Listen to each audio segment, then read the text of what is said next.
চিকিৎসালয়ৰ পৰা ইতিমধ্যে ঘৰলৈ যাবলৈ দিলে হাৰ্টথ্ৰব জুবিন গাৰ্গক আৰু প্ৰয়োজনীয় পৰীক্ষা নিৰীক্ষাৰ অন্তত সুস্থ হৈ উঠা জুবিন গাৰ্গক ঘৰলৈ অনুমতি দিলে চিকিৎসকে আৰু চিকিৎসক কৰ্তৃপক্ষই সংবাদমেল সম্বোধন কৰিছে আমি পোনপটীয়াকৈ যাবলৈ বিচাৰিছো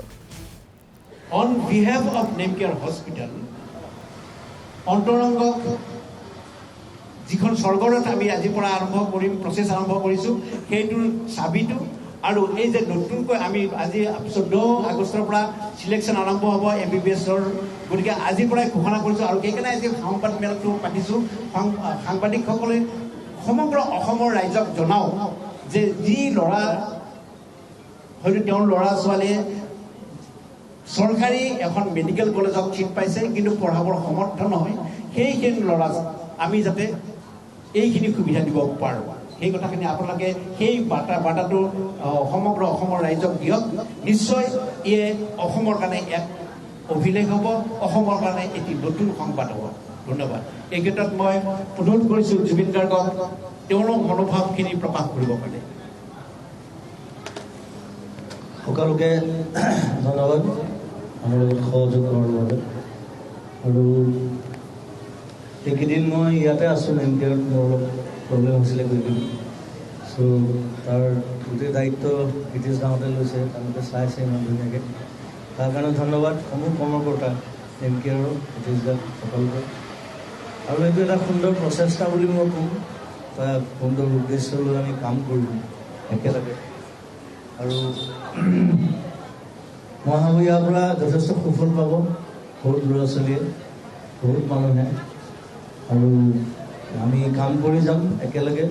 মানুহৰ কাৰণে মানুহৰ বাবে ৰাইজৰ বাবে দুখীয়া ল'ৰা ছোৱালীৰ বাবে আৰু সেইখিনিয়ে কৰোঁ আৰু সকলোৱে গম পালে আমি কি কৰিব বিচাৰিছোঁ কি কৰিব বিচাৰিছোঁ সকলোৰে সহযোগ লাগিব সকলো আমাৰ লগত থাকিব তাকে কামনা কৰিছোঁ thank you very much thank you আমাৰ নেমকেয়াৰ হস্পিটেলৰ ডাইৰেক্টৰ সঞ্জীৱ নাৰায়ণক ধন্যবাদ ৰিজা মই একেলগে আজি আপোনালোকক অনুৰোধ জনাম আপোনালোকে যেন অসমত এই প্ৰচাৰটো আজি ধুনীয়াকৈ কৰি দিয়ে যিহেতু আমি সিদ্ধান্ত লৈছোঁ হস্পিটেলৰ ফালৰ পৰা আমি MBBS পঢ়াম দুখীয়া ল'ৰা ছোৱালী BPLৰ বিলো পভাৰ্টি লাইন যিবোৰ আছে তেনেকুৱা ল'ৰা ছোৱালীক আমি পঢ়াম আৰু আৰম্ভণিত আমি 14 আগষ্টৰ পৰা চিলেকশ্যনৰ প্ৰচেছটো ষ্টাৰ্ট কৰিব ওলাইছোঁ লগতে মই আপোনালোকক কওঁ এই কামটো আমি যেতিয়া কৰিব ওলাইছোঁ ইয়াত জুবিনক আমি লগত লৈ এই কৰিব পৰাটো আমাৰ কাৰণে খুব গৌৰৱৰ কথা কাৰণ আমি চবেই সকলোৱে জানো ইয়াত যে জুবিনৰ অন্তৰটো কেনেকুৱা মই জুবিনক নিজে দেখা পাইছোঁ তাৰ তাত যি থাকে সি মানুহক দি দিয়ে কিন্তু তাৰ তাত কাইণ্ড হাৰ্টেড বুলি যে কওঁ আমি সেই কাইণ্ড হাৰ্টেড আৰ্টিষ্টৰ ভিতৰত চাগে জুবিনৰ নামটো 1 নম্বৰতে আহিব অসমৰ মানুহৰ মাজত অসমৰ ৰাইজৰ মাজত গতিকে এই ধৰণৰ কাম কৰিব যাওঁতে জুবিনক আমি আমাৰ হস্পিটেলৰ লগত জড়িত কৰিব পাই আমি সঁচাকৈ কৃতজ্ঞ জনাইছোঁ তোমাক ধন্যবাদ জনাইছোঁ জুবিনক আৰু আপোনালোকৰ আগত অনুৰোধ জনাইছোঁ আপোনালোকৰ সংবাদ মাধ্যমৰ ভিতৰতো যদি কোনোবা আছে তেনেকুৱা ল'ৰা ছোৱালী যিবোৰে পঢ়ি পাছ কৰি মেডিকেল কলেজত এডমিশ্যন পাইছে চৰকাৰী মেডিকেল কলেজত পাব লাগিব অৱশ্যে প্ৰাইভেট মেডিকেল কলেজত হ'লে নহ'ব আৰু তেনেকুৱা ল'ৰা ছোৱালীৰ আমি পঢ়া শুনাৰ যিমান খৰচ হ'ব সেই খৰচখিনি আমি আমাৰ ফালৰ পৰা আমি গ্ৰহণ কৰিম আৰু আমি সেইখিনি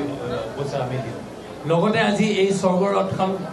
আপোনালোকে দেখা পাইছে আজি স্বৰ্গৰথখন আমি এই NGOক দিব ওলাইছোঁ চবেই জানো যে লাষ্ট জাৰ্ণি স্বৰ্গৰথত যেতিয়া যায় চবে ভাল কৰিব বিচাৰে সেইকাৰণে মই আজি তেজপুৰ গৈছোঁ যে আমি বৰ ধুনীয়া এখন স্বৰ্গৰথ বনাম যদিও আমি বিনা পইচাতে মানুহক দিম স্বৰ্গৰথখন কিন্তু এটা বিৰাট ধুনীয়া স্বৰ্গৰথ আমি বনাই পেলাই দিম যেন মানুহে লৈ যাওঁতে লাষ্ট জাৰ্ণি যিটো হয় সেই লাষ্ট জাৰ্ণি লৈ যাওঁতে যেন তেখেতসকলৰ মনটো ভাল লাগে গতিকে ধন্যবাদ জনাইছোঁ আপোনালোকৰ পৰা আশীৰ্বাদ বিচাৰিছোঁ আমি যেন এই ধৰণৰ কাম নেমকেয়াৰ হস্পিটেলৰ ফালৰ পৰা আমি কৰি দিম ধন্যবাদ মই অন্তৰংগৰ ছেক্ৰেটাৰী হিতেশ ডেকাক দুআষাৰ ক'ব কৈছোঁ চমুকৈ আজিৰ সংবাদমেলত উপস্থিত সমূহ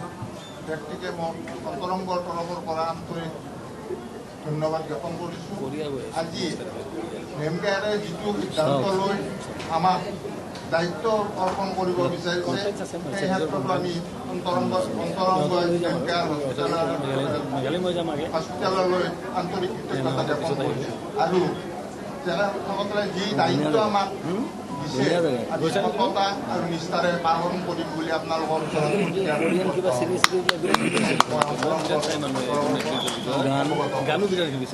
ধন্যবাদ। আমাৰ নেমকেয়াৰ হস্পিটেলৰ ল'ৰাবিলাক ডাইৰেক্টৰ ছোৱালীকো ধৰিব নোৱাৰে চব একেই দেখিবলৈ ডক্টৰ মিহিৰ বৰুৱা ছাৰক অসমীয়া এটাত পৰিছে ন অসমীয়া টকাৰ লগত এটা আদেশ কোনোবাই কৰিছে নেকি আমাৰ এটা প্ৰচেষ্টাত সঁহাৰি জনোৱাৰ বাবে আপোনালোকক মই গানটো শুনা নাই কিন্তু ফটো দেখা পাইছিলোঁ নীলোৎপলে কৈছে আৰু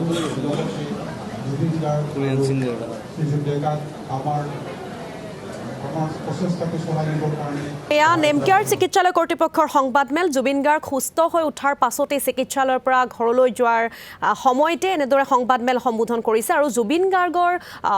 ওপৰত কেইবাটাও গুৰুত্বপূৰ্ণ মন্তব্য কৰা দেখিবলৈ পোৱা গৈছে নেমকেয়াৰ হস্পিটেল কৰ্তৃপক্ষক।